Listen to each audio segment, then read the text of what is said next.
castelo forte é o nosso Deus. Graça e paz, igreja. É uma alegria poder servir a Deus, servindo a vocês aqui, contemplando Cristo em toda a Escritura. Quem pôde estar ontem aqui, isso não é nenhuma cobrança, tá? Existem 500 mil razões, como nós já conversamos aqui da saúde da esposa, não foi? Da gente não ter podido vir ontem. Então, não se sinta constrangido. Então, se eu mencionar alguma coisa de ontem, é só para ser o prejuízo mesmo. Porque assim, mas eu não estou cobrando nada. Nadinha de nada, nadica de nada. Então, às vezes não deu por muitas razões. Mas, o que eu mencionar aqui, que você não souber o que eu estou falando, pergunta para quem veio. Porque eu disse ao reverendo Wendel que eu vou passar, ainda mais aqueles gráficos, né? Deixar para ele distribuir para quem viu o gráfico. E depois é um gráfico que você fica olhando para a cara dele e você entende o gráfico, eu acho. E então, ontem nós mencionamos um dos resumos que tem da teologia, que é criação, queda e redenção, que é essa tríade. Alguns colocam depois consumação no final, eu não acho exatamente necessário, porque a redenção vai incluir isso aí. Então, eu queria lidar com vocês hoje, porque nós temos o tema de contemplando Cristo em toda a Escritura. Nós até mencionamos ontem que a maioria das perguntas que fazem para a gente, a resposta é Jesus. Aí você fala, não, sempre a resposta é Jesus. Por que a resposta é Jesus? Porque Jesus é o Redentor. Porque foi Ele quem resolveu um problemão. E nem sempre a gente pensa dentro dessas categorias. E é bom pensar dentro dessas categorias de que o mundo foi criado bom, o mundo quebrou e o mundo foi e está sendo restaurado. Então é alguma coisa que Cristo já fez definitivamente na cruz, mas nós não estamos vendo historicamente acontecer na mesma velocidade. Então a gente está vendo acontecer aos poucos, mas Ele já fez isso definitivamente. E aí eu quero então hoje de manhã explorar um pouco mais isso, dessa criação, queda e redenção, de como que você pode usar isso positivamente para viver. Então eu quero que você já vá pensando em algum filme, em alguma história, em algum livro, em algum desenho que você assiste, para você me ajudar participando aqui. Quando eu perguntar, nessa história aí, nesse desenho aí, qual era a visão de um mundo bom? E aí você tem alguma coisa para poder me contar. Então vai pensando num desenho, num filme que você gosta, para a gente poder tentar responder essas histórias e então entender por que Jesus é a resposta em todas elas. Você fala assim, todas elas? Todas elas. A gente então vai ver como é que isso funciona, tá bom? E eu estou colocando isso também, e a gente vai conversar disso nessa manhã, porque tem um bocado de gente negando de que existe uma única história que explique todas as histórias. Então, quando a gente geralmente lê a Bíblia, a gente costuma dizer que a gente está lendo sobre a história da redenção. Claro, esse é um resumo que não explica tudo, porque na Bíblia não tem só a história da redenção, tem a história de uma criação boa e tem a história de uma criação ruim, e aí tem a história da redenção. Então são 3 histórias que estão sempre na Bíblia. E a Bíblia é um desses livros que quer explicar o mundo inteiro, do ponto de vista de Deus. E é isso que nós fazemos. Nós estamos sempre contando para as pessoas, do ponto de vista de Deus, o que está acontecendo. E por que é do jeito que é, por que a gente morre, por que a gente tem expectativa de que algo seja bom. Porque se não existir um mundo bom, de onde é que vem essa expectativa de que alguma coisa seja boa? Brotou de onde esse sentimento, essa sensação? Mas existem muitas pessoas que estão falando assim, não tem esse negócio de uma grande história que explique tudo. Por quê? Porque é constrangedor saber que há alguém que pensou em tudo e é o dono de todas as histórias. A gente é tão rebelde que a gente não quer pensar nisso, de que há alguém dono de todas as histórias. E é por isso que nessa época de diversidade, em que as pessoas dizem o que elas são, e a gente chegou assim, eu não sei se vocês acompanham essas coisas de diversidade, elas são muito divertidas às vezes. Eu me lembro alguns anos atrás, quando eu achei estranho, uma mulher jovem na Alemanha que disse que era uma égua. E então ela usava arreio nas costas, andava, enfim, era tratada como uma égua. E isso alguns anos atrás. Hoje a coisa tem mais piadinha sobre isso no Instagram, não é? Então é bem mais divertido você ler as coisas quando as pessoas escolhem dizer o que elas são. Ou como a mãe que levou o menino num veterinário. Por quê? Porque ele disse que é um gato. Ela então levou ao veterinário. Essa mãe tinha que tomar uns na cara assim, né? Se a mãe levou ao veterinário, é ela que tinha que apanhar, entendeu? De deixar uma cena tosca dessa. Mas enfim, levou o menino ao veterinário, e o veterinário, mesmo que ele respeite a diversidade e tenha medo da lei, ele não vai poder fazer nada, medicar o menino ou fazer cirurgia, nada. Então é a hora em que a realidade bate a porta. Então essa história de você simplesmente declarar o que você é, tem uma hora que a realidade bate a porta. Então não adianta você se achar uma super mulher e não ter útero. Então aí você fala assim, então não, mas é um outro tipo de mulher. Não, a gente está falando de outra coisa, mas não de ser mulher. Então a gente está vivendo uma época bem diferente assim, de diversidade. E aí as pessoas nesse alvoroço todo, elas falam assim, então, não tem uma grande história que explique tudo. Esse negócio da Bíblia, esquece. Sabe, um Deus que criou todas as coisas e é Senhor de todas as histórias. Não existe nada assim. O que existe é diversidade.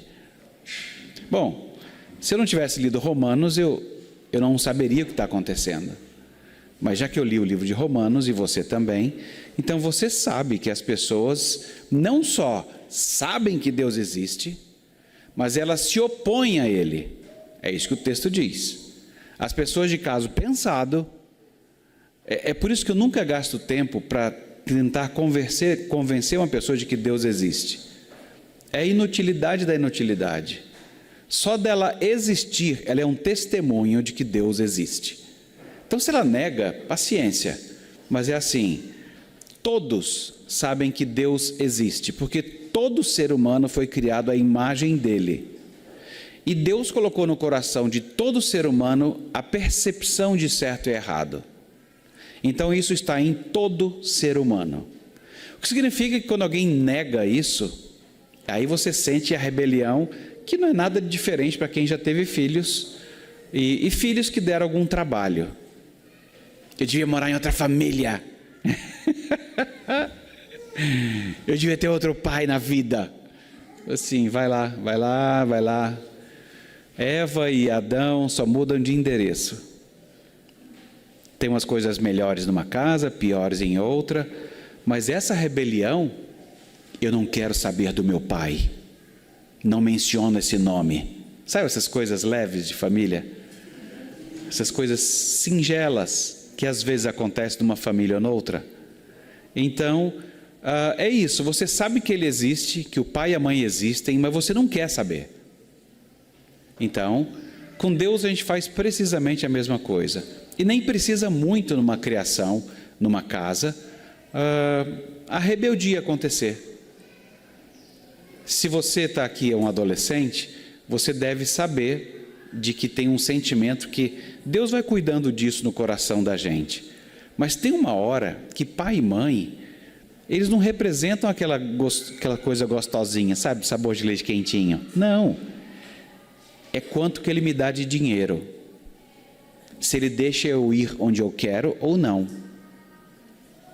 Você vale o quanto pesa. Então, me deu dinheiro, é legal. Não deixou ir ou não me deu dinheiro, não é legal. É um resumo tosco, mas é assim, a gente está aprendendo a crescer. E o papel dos pais é dizer, você está pensando muito em só receber, me dá, me dá, me dá. A sanguessuga pensa assim também, não é? Diz a Bíblia, me dá, me dá, me dá. Ela só quer sugar sangue. Então tem uma hora que a gente, entre criança e adolescente, que a gente pensa meio desse jeito. Às vezes a gente cresce desse jeito. E aí você vai começar a olhar para pessoas como se fossem investimentos. Márcio, você tem uma cara de bom investimento. É o seguinte, Márcio, eu vou fazer amizade com você por puro interesse. Por quê? Eu quero andar naquele seu carro, quero carona. Então eu vou fazer amizade com você só por causa disso. Eu não tenho nenhum outro vínculo com você. Ia ser horrível, não seria? Mas é possível alguém pensar desse jeito, em que você faz vínculos por interesse.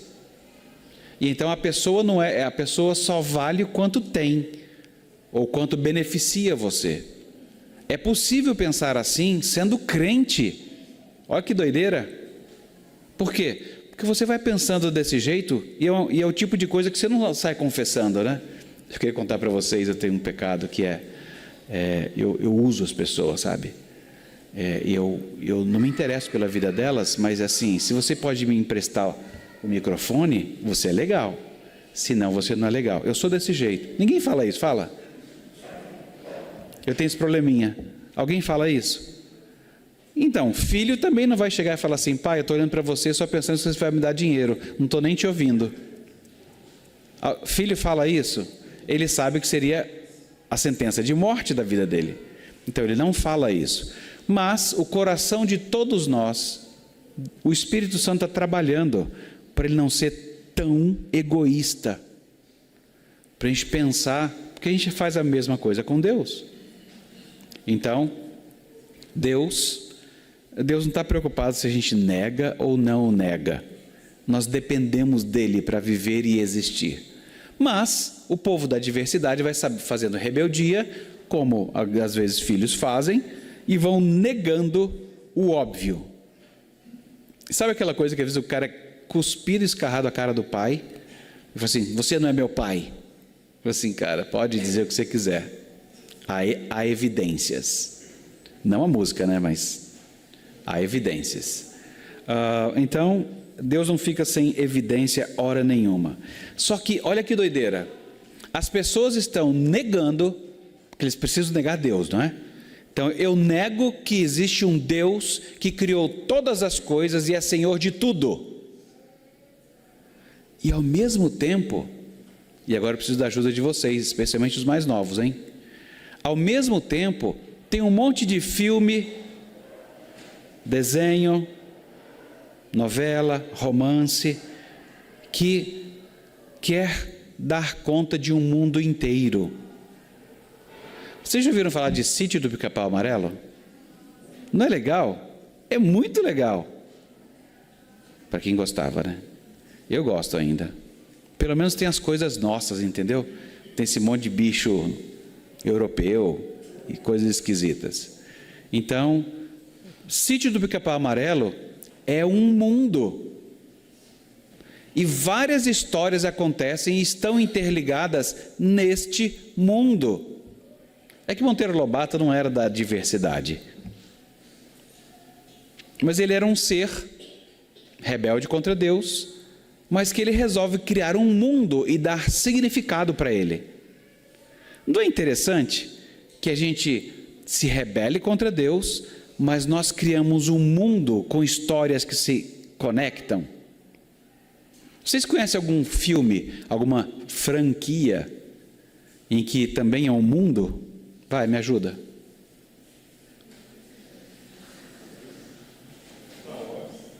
Star Wars. Star Wars é isso. Depois saiu 1, 2, 3, 4, 5, meu amigo. E aí você começa a ver as histórias de um, de outro. Aí sai só uma historinha sobre o Jedi pequenininho, Jedi grande. E aí você fala assim, todas essas histórias estão conectadas. E aí você vai comprar sorvete, tomar uma Fanta laranja e discutir com seu amigo de onde veio aquela espada, o que significava aquele metal. Porque numa outra história aí você vai juntando as coisas. Então, por quê? É um universo. Star Wars. As histórias estão conectadas. Não é um povo estranho? Você diz que não tem unidade e você cria um mundo colocando unidade nele. Que outra franquia muito famosinha, recente? Senhor dos Anéis é um universo em que as coisas têm sentido lá dentro. Mas no caso dele era cristão.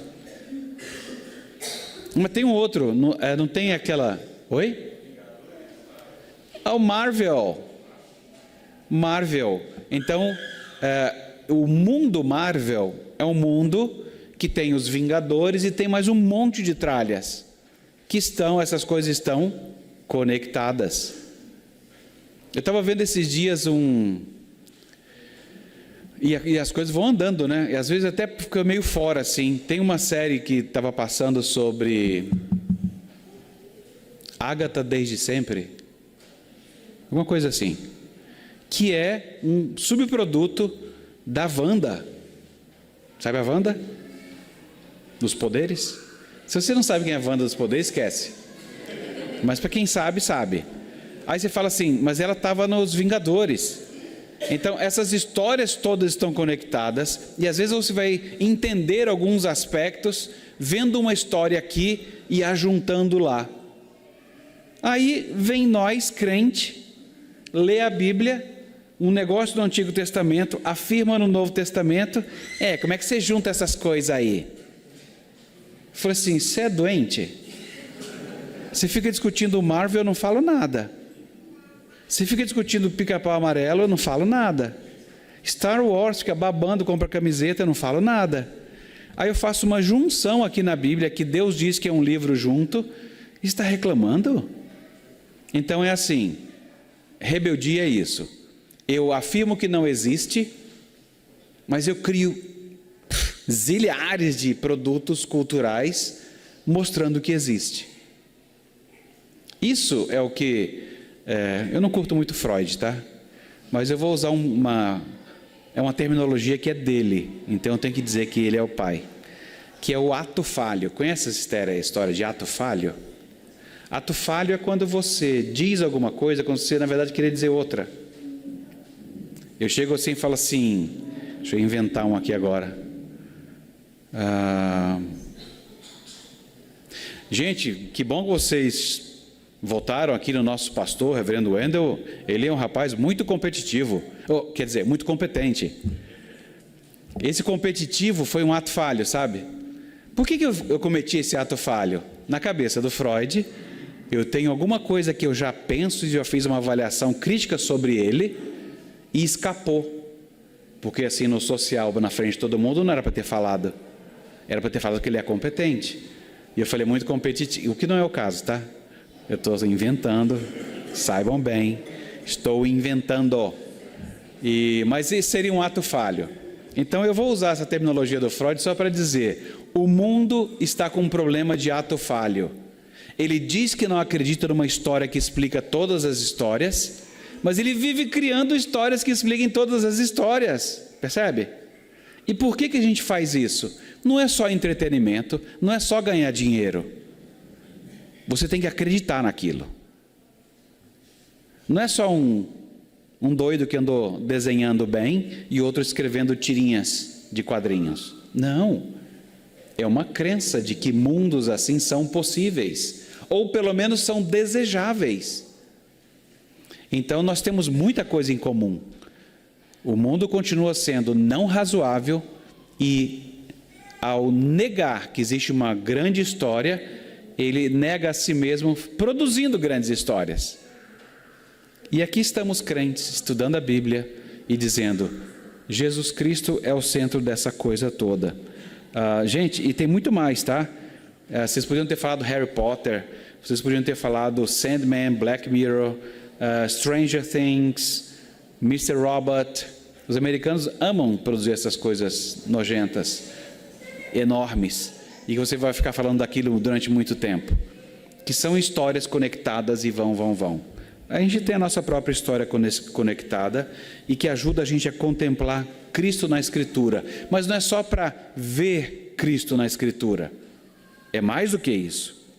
A palavra de Deus, a Bíblia, ela é essa grande narrativa e que na teologia reformada a gente aprende.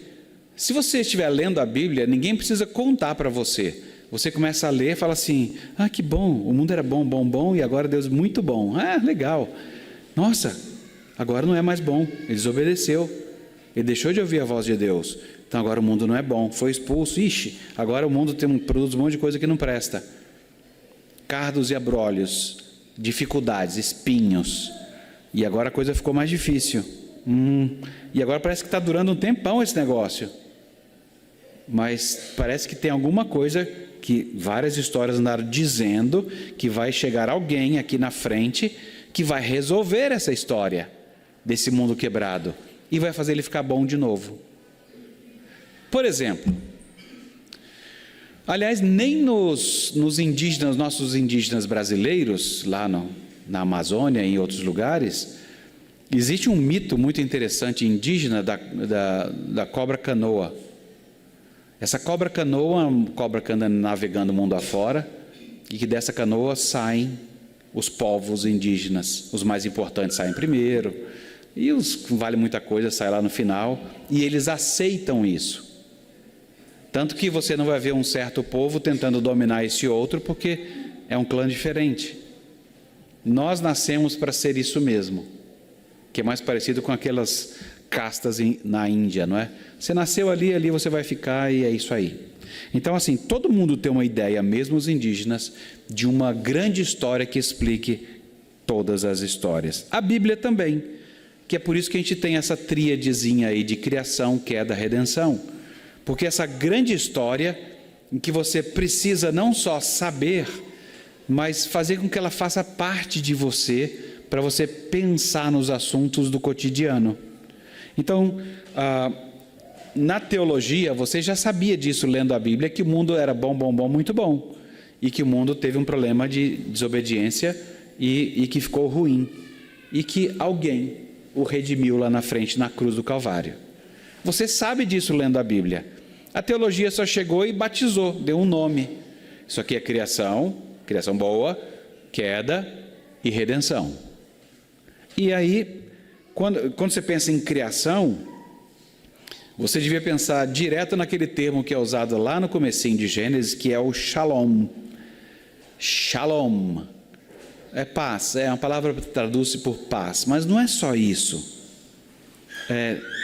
Todo o cosmos, incluído o planetinha Terra, nosso planetinha, todo o cosmos estava em paz, no shalom. Ou seja, o shalom é quando tudo funciona do jeito que Deus projetou que funcionasse. Então, é um tipo de harmonia interna e externa em que está tudo bem. Vocês desfrutam shalom? Por exemplo, para, pastor. Harmonia interna. Eu não gosto nem do meu cabelo. A gente não tem nem esse tipo de harmonia. Tem coisas que a gente detesta. Eu já falei. Não tire minhas luvas. Eu não gosto das minhas mãos. Aí eu uso luva. Aí você tem outra coisa qualquer que você não goste. A gente não vive em harmonia interna. Externa. Vocês têm irmãos? Harmonia em paz, não é? Uma bênção. É isso, eu sei. Irmãos é isso. Irmãos têm um benefício. Vive junto. Você sabe onde é o calo. Você não tem que ficar achando onde é o calo. Você já vai direto, pau! Já incomoda logo. Cônjuges, você já sabe exatamente qual é a frase que irrita. E o jeito de falar. Evandro José Luiz. Pronto, só essa frase já acabou. O cara já está pensando, o que eu fiz? Porque homem é assim, homem nunca sabe o que fez. É o homem 1.0. É assim que vem de Adão. A gente nunca sabe o que fez. E eu não sou diferente. O Beto fala, você sabe o que você fez? Eu falo assim, não faço a menor ideia. E aí tenta dar chance, passa cola, mas não adianta. Eu não estudei bem na escola. Nessa escola. Meninas, parem de ficar dando indireta, fala logo, entendeu? Diga logo o que é. E vai ficar muito mais fácil. Mas enfim, Você já sabe que não tem harmonia interna, externa nos relacionamentos. O potencial de dar errado é imenso e dá errado. Então, mas o mundo não foi criado assim. É por isso que a gente se indigna e fala, não dá para ser melhor? Por que você pensa nessa palavra melhor? Vamos supor, vamos inventar aqui agora, que você leu a história e descobriu que não foi criado um mundo bom. O mundo já era estragado. Que incentivo você tem na vida para querer melhoria em alguma coisa? Uma vez eu cheguei num bar em São Paulo, entrei nesse bar, porque eu estava com uma dor de barriga imensa, e eu falei, Deus, não vai dar tempo de chegar, eu vou ter que entrar nesse boteco. E era o melhorzinho. E boteco é aquele banheiro normal. A amônia sobe a narina assim. Você entra, a amônia já te dá uma bambeada. Você fica meio tonto, aí você olha para o banheiro, não tem um lugar seco. Aí você descobre que acha que fazer xixi é qualquer lugar. Aí eu fiquei pensando, será que eu devo me importar? Porque se já é uma droga estragada desse jeito, por que eu vou me importar? Eu acho que todos pensaram a mesma coisa antes de mim, para estar naquele estado. E é muito fácil fazer isso. Pode não ser um boteco. Uma vez eu peguei um voo para a Europa. Aí você pensa, para a Europa, né, gente? Eu fui usar o banheiro um dado momento. Quando eu entrei, eu falei, meu Deus, cara, o que fizeram aqui? Tinha papel para todo lado, porque as pessoas têm nojinho, sabe? Eu não vou pegar nesse papel, aí vai juntando. Não vou pegar, eu também não vou. Tinha um monte de papel. Eu olhei aquilo e falei, Deus amado, que porqueira. Arrumei o banheiro, porque tinha que usar. Falei, dei uma arrumada, peguei os papéis todos. Claro, peguei um papel para pegar o papel. Peguei tudo, limpei, joguei na lixeira. Falei, agora dá para usar, cara. Agora parece um banheiro de gente. Mas era gente que estava viajando para a Europa. Então, tanto faz se é boteco ou gente que viaja para a Europa. Nosso problema com a harmonia é grande. É grande, não é pequeno. Então, Shalom é o que todos queremos, desejamos, porque a gente sabe que ele existe. Se a gente não soubesse, a gente estava sendo bem pior do que o que a gente é. Queda. Adão e Eva rejeitaram o governo de Deus sobre eles, deram ouvido à voz da serpente e deixaram de lado a voz de Deus, achando que o que a serpente estava dizendo era mais interessante que o que Deus dissera. Na teologia, então, a gente chama isso de queda. E eles eram representantes de toda a humanidade. Então, a ação deles afetou todas as pessoas que nasceram depois deles, o que nos inclui. E se um dia você pensar assim, sabia que a culpa não era minha, a culpa é desses aí, ó, Adão e Eva. Tem umas mulheres aqui que eu acho que se pegarem Eva de jeito lá no céu, vai ser feia a coisa. Eva, por sua causa, a gente usa roupa. Por sua causa, eu tenho que trocar de roupa 3 vezes para ver se ficou bom. Por sua causa. Por sua causa, a roupa não seca direito quando chove. Por sua causa. A gente não usava roupa. Gente, não faz isso não. Se você ficar pensando, não, a culpa era deles e não minha, então você ainda não entendeu o seu pecado. Porque o que você vai ter que definir é, eu faria diferente se estivesse lá. Aí eu vou falar assim, sério? Faria? Cara, eu queria estar no lugar de Adão naquele dia. E eu falava para a mulher, larga isso agora. Solta essa fruta. Solta essa fruta. Se eu estivesse lá, fosse eu. Isso é o que você acha agora. Até o dia difícil em que você tem que tomar uma decisão. E falar assim, e aí, mano, a gente está junto ou não está? Aí se fala, estou com medo, eu não quero ficar sozinho, eu quero ficar junto com a galera, eu tô, então vão roubar.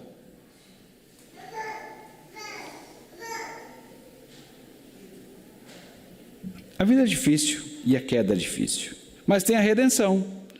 O nosso Criador, amoroso e justo, Ele age contra o pecado. Eu não sei se a gente consegue contar para as pessoas o Evangelho. O Evangelho começa assim: Senhora, Deus está muito interessado em matá-la, e se a senhora não resolver esse assunto com Ele, a senhora não vai ver a vida, nunca mais, vai ser condenada para sempre. Aí você fala assim: o que eu fiz? Você existe. Você existe.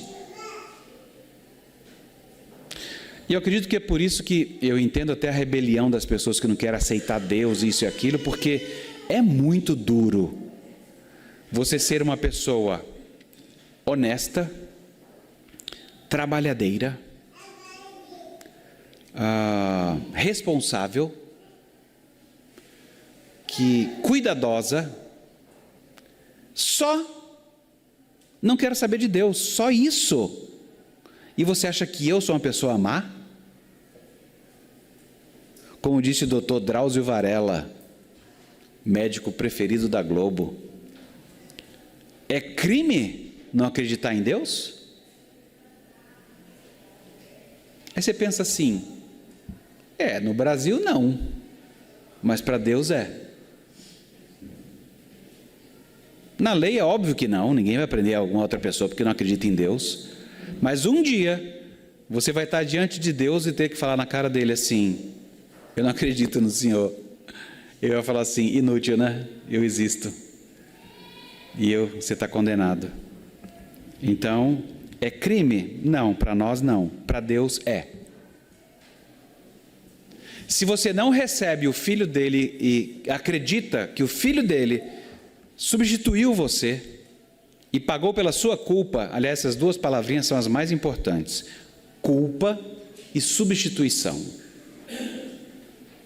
Todas as vezes que você vai falar do Evangelho para alguém, e especialmente quando você vai falar para alguém que é honesto, trabalhador, responsável, a única coisa que ele quer é sossego e não ter que pensar em Deus e religião. Odeio religião.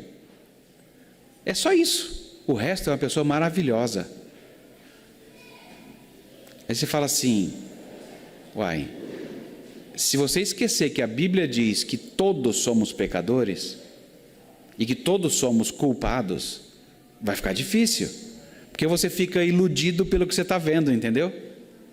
Gente, e esse casalzinho, 60 anos de casamento, uma bênção esses dois. Eu estou falando uma bênção porque eu sou crente, mas assim, eles não querem saber de Deus, mas a vida deles foi uma belezura. A vida toda, se respeitando, amando um ao outro, cuidando bem dos filhos. Você acha que esse casalzinho vai para o inferno? Acho. Sem Jesus? Qual é o grande problema aqui? Você não está vendo? Você não ouviu o que eu disse? Que é um casalzinho fofinho, que sempre se amou, respeitou, cuidou bem dos filhos, pagou os impostos, fez a cidade crescer. Qual o problema? Me ajuda, gente? Qual o problema? Tá, não tem Jesus, não aceita Deus, mas qual é o problema?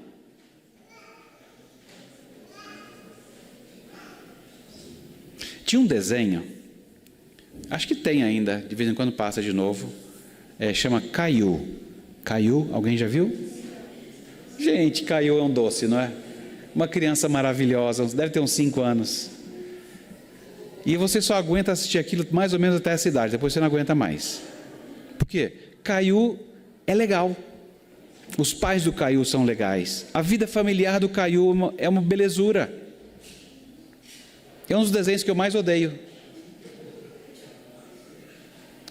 Tem gente que tem medo de macumba, não tem? Crente geralmente tem medo de macumba. E quando fala dessas coisas assim, fala: não quero mexer com essas coisas não. Ou então é capaz de negar um filme porque apareceu uma bruxa, mas ama Caiu. Eu falo assim, para mim está na mesma categoria. Tanto faz se é um negócio de bruxa, se é um negócio demoníaco, ou se é Caiu. Aí você fala assim: como assim?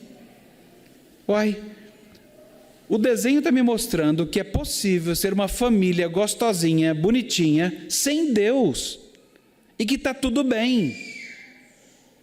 Não está tudo bem. Deus tem uma pendência contra o ser humano. Não está tudo bem. E não é possível ser bom sem Deus. Então, uma bondade sem Deus me arrasta para a não necessidade de Deus. Além disso, mostra que a glória daquela bondade é deles. Quando alguma coisa dá certo, mesmo do ímpio, é por causa de Deus. Então você rouba a Deus na sua glória, você desvia as pessoas para não irem para Ele, e está dizendo que isso é pouca coisa. Cresce, vê se cresce. Não está bom isso. É por isso que aquele casalzinho com 60 anos de casamento, fofinho, gostosinho, eu quero muito falar de Jesus. A vida deles não é medonha, desgramenta, nada. Mas eu temo por eles. Por quê? Porque eu sei que Deus tem uma pendência com o ser humano. E que só é resolvida, e agora entra, se você tiver Jesus como seu substituto. Então tem gente que não sabe que tem uma grande culpa e um problema no cartório para resolver. Sabe, é tipo uma intimação.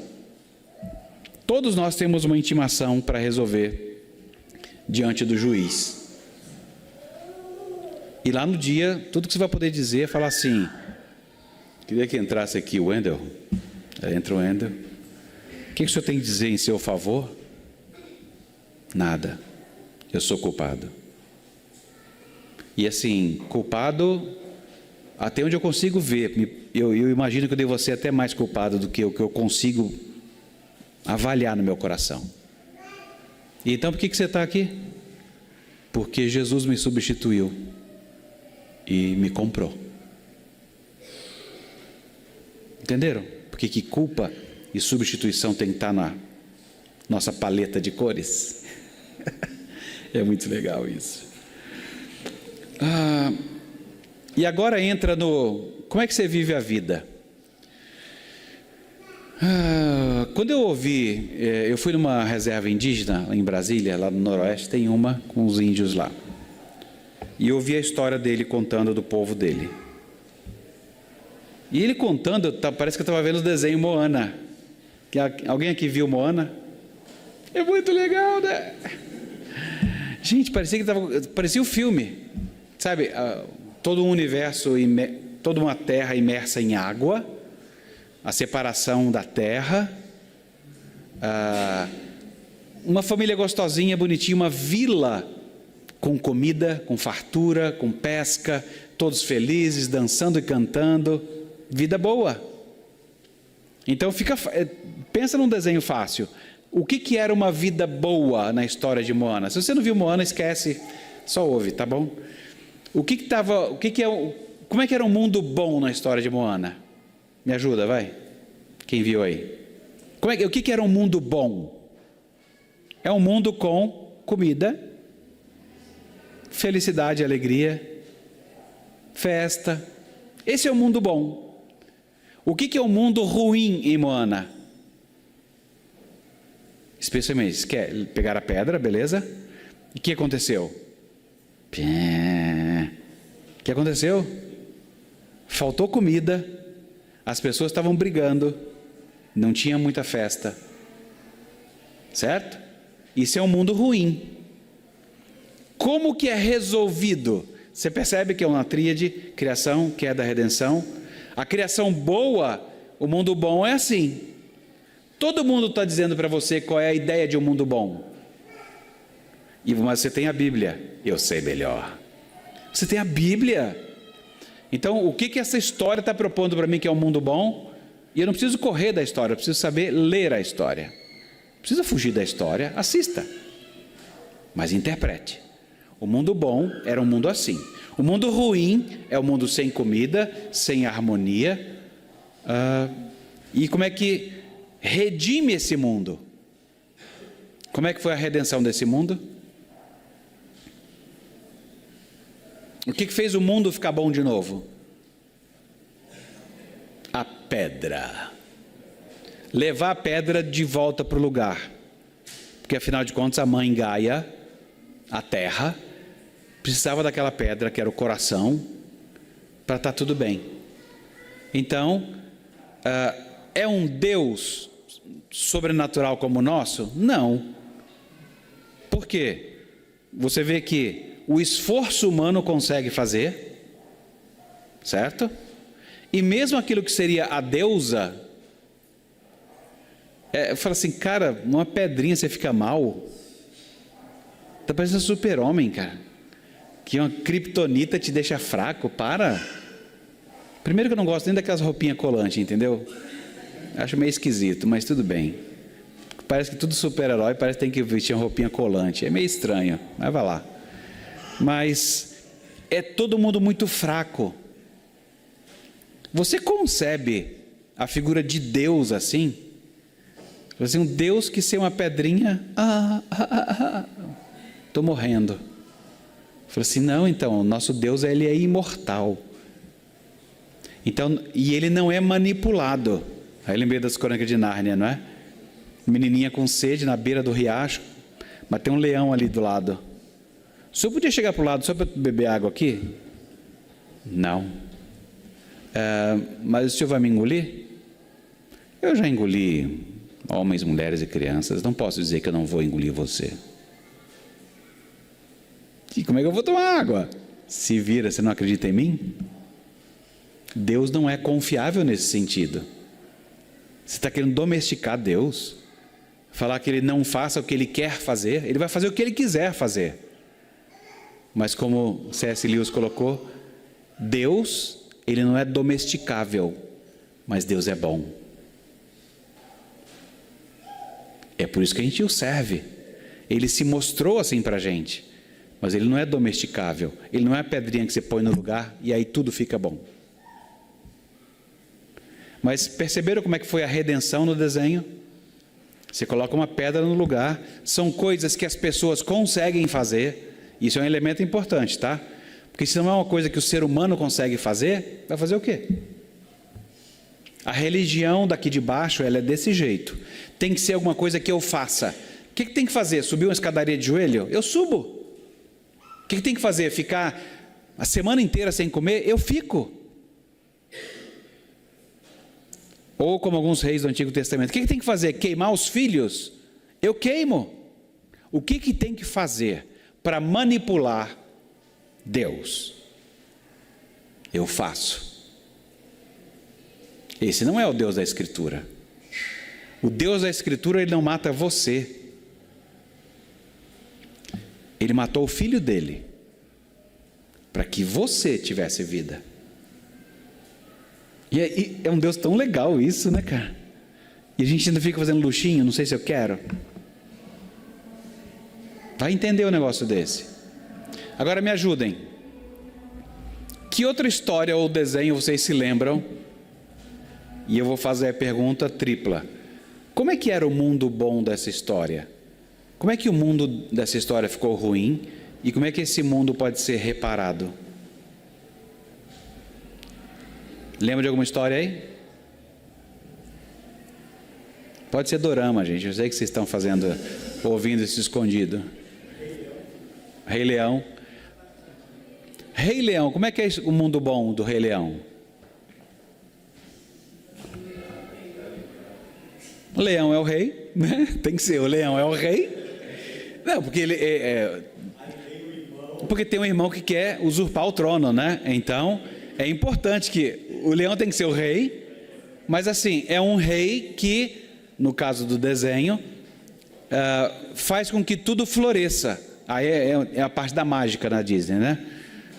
Tudo floresce. Quando o rei é o leão, e ele é um rei bom, porque rei não manda plantar grama, plantar mato, mas quando ele as coisas ficam boas. O que aconteceu quando o irmão dele tomou o trono? Você viu que as coisas foram secando. Vai ficando ruim.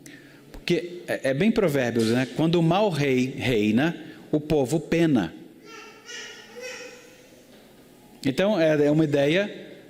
De onde vêm essas ideias? Meu Deus, mesmo que eles não tenham lido a Bíblia, está no kit Deus, que é imagem de Deus, noção de certo e errado, desejo de um mundo bom, mesmo que você nunca o tenha conhecido. Você não sabe o que é Éden, mas você sonha com um mundo bom. Por quê? Porque Deus quem colocou no coração da gente esse desejo de eternidade. Senão a gente só falaria como é que chama aquele português lá, escritor? Não, um português ateu até dizer chega, Saramago. Saramago estava assim, morrer e acabou. É isso. Não tem expectativa de coisa nenhuma. Agora ele sabe, mas antes ele não sabia quando estava vivo, né? E como é que é o mundo redimido no Rei Leão? O filho volta e ele tem que combater o rei mau. Ele volta, combate o rei mau, tudo se estabelece. Então, sempre tá na sua força fazer. A mágica, você não sabe, você tem um macaquinho lá que é o profeta, né? Ele é o profeta, ele que enxerga o futuro, isso e aquilo. Então você sabe que tem uma mágica acontecendo, você não sabe bem por quê. Mas quando funciona, quando a natureza ela age de um modo como deve agir, tudo funciona bem. O que é esquisitíssimo, né? O que é natureza? Eu gosto muito do desenho do Madagascar. Quem assistiu o desenho é muito legal. Por quê? Porque a zebra tinha um sonho que vivia num zoológico, ela foge e vai parar na ilha de Madagascar, e aí chegando lá ela tem um sonho assim romântico sobre selva, e ela olha assim, tudo lindo, maravilhoso, aí tem um lago maravilhoso, vem um patinho, ela com aquela cara assim de doçura, aí sobe um jacaré e uau, come o pato. Nada como a natureza, né, gente? Natureza é linda. A gente só não gosta dela, mas ela é ameaçadora. Nada funciona como deve. E tem uma razão para isso também. As pessoas não conseguem, então fica nessa bobeirinha de o mundo natural. É igual a aventura de Pi. O tigre, se eu for bom com ele, ele vai ser bom comigo. Quase perde o braço. E tigre sabe lá de qualquer coisa de ser bom? Ele foi à escola.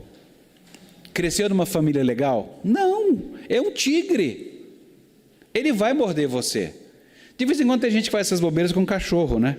Tem cachorros, tem esses cachorros tipo pet. Tipo pet, você faz qualquer coisa com ele.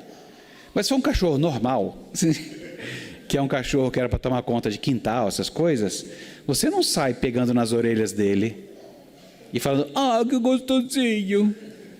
Ele vai morder você. É tipo, não pegue nas minhas orelhas.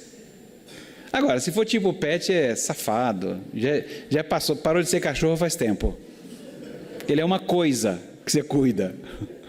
E que você faz qualquer coisa. Imagina, eu fico olhando hoje, a gente tem um desses aí, que não vale nada. É por causa de ser. E eu mexo na comida dele, tiro, coloco de volta, e tudo bem. Eu já tive pastores alemães e fila na casa do meu pai. Vai mexer na comida dele. Acabou o afeto, esqueço que você é meu dono. Não põe a mão na minha comida. O recado é claro. E basta uma vez. Você já olha para os dentes, para a quantidade, para o tamanho e afasta. Vocês tinham falado do Avatar. Qual é a ideia de um mundo bom em Avatar? Ali é um pouco mais difícil porque ele tem dois mundos, né? Então você tem que pensar em dois mundos. Vamos pensar logo no mundo mau. O mundo mau qual que é? É o dos seres humanos do planeta Terra. Certo? Esse é o mundo mau. As pessoas desse mundo mau De vez em quando tem umas pessoas boinhas que vão para o mundo de cima, mas as pessoas da terra, elas são más e querem destruir este mundo horrível. Eles querem fazer o que é mal, destruir a natureza. Gente, vai chorar em casa, tá? Mas é isso aí, é uma historinha bem bobinha mesmo. As pessoas estão destruindo a natureza. E é isso. E aí, como o planeta Terra não dá conta de dar tudo o que precisa, você tem que destruir outros lugares para poder obter o que você precisa. Você já tem o mundo mal e, em paralelo, o mundo bom, que é dos ETs lá, os avatares, né? Então, o mundo deles é um mundo mais indígena, que é o bom indígena, né? Gente, aquilo é hilário. Você imaginar que tem um povo que não sabe exatamente o que é pecado, não vive. Aí você fala, tá bom, vai, finge que eu acredito. Mas a gente tem necessidade, às vezes, de criar povos que não pecam e que são bons. Cara, tem uma cena em Avatar que me lembra Levítico, que ninguém deveria matar um animal para comer e fazer como se fosse uma caça esportiva ou alegre de estar matando. Aí tem aquela famosa cena, mata o bicho, aí agradece o animal, obrigado, porque a sua carne agora vai ser comida pelos seus irmãos. É a coisa indígena, né, que tudo é gente. E aí ele agradece então a Gaia, a terra, por essa comida, e então agora ele volta a estar junto com um grande espírito. Ou então a árvore da oração, sabe? Junta os bagulhinhos lá no cabelo, e aí tem a árvore tudo pentecostal lá. Tudo lá, tal, gritando e balançando a oração. A oração, você vê que a oração não é para cima. A oração é numa árvore. Por quê? Porque a oração é para a terra. Então você não tem nada muito sobrenatural, e você tem sempre coisas que você consegue fazer. Então, o mundo bom para eles é aquele mundo em que se respeita o que é caça, o que não é caça, o momento de fazer uma coisa e outra, convívio e tudo mais. Contato, relacionamento, conectou com o dragão, ele voa para você e tal. Cenas maravilhosas. O que é um mundo mal para esses aqui? É isso aqui ser atrapalhado. E vai ser atrapalhado, porque aqui já é um mundo mau. A Terra não é mostrada como um mundo bom, já é mostrada como um mundo mau. E aí tem essa junção. E qual é a redenção na história de Avatar?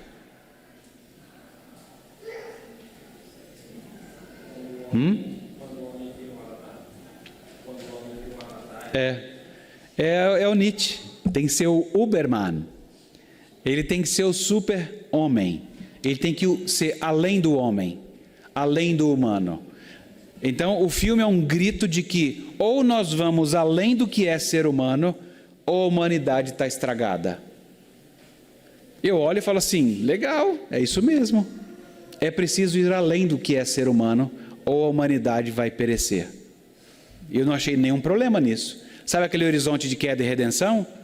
É isso mesmo, olhando para o horizonte, é isso que eu estou vendo também. E eles deram um recado que eu falo, é isso aí. Agora, qual é a solução? Então, a nossa solução é Jesus. Ele é que vai restaurar todas as coisas. Essa terra que geme e suporta dores até agora, é Ele quem vai restaurar. É Ele que já fez a obra de redenção. Ele é o único redentor entre Deus e nós.